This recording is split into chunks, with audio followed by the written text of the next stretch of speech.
कोणे एके दिवशी इच्छा नवरी मानसी गृहस्थ एक दर्शनासी समर्थांच्या पाठला गौरवण्याची स्तुती माता देवाच्या चरणावरती तेव्हा समर्थ घाटे वरती हास्य वदने करुणी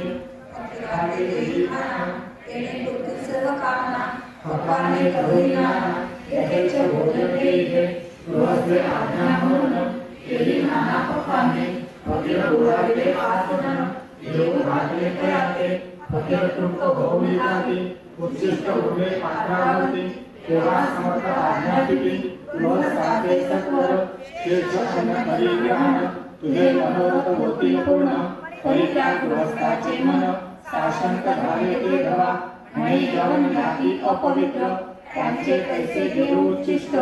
जातीमध्ये पापी कष्ट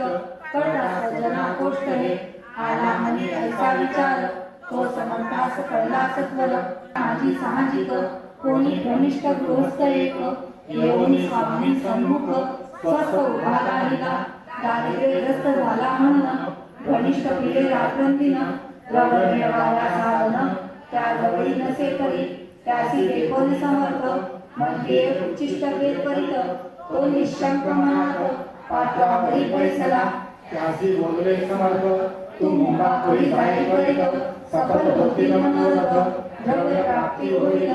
स्वामी रचनी भाव धरिला तत्काळ मुंबई झाला उगाच भटको लागला द्रव्य मिळेल म्हणून प्रभात समयी एके दिवशी गृहस्थ निघाला फिरावयासी येऊन एका घरापाशी स्वस्थ उभा राहिला तो घरातून एक वृद्ध बाई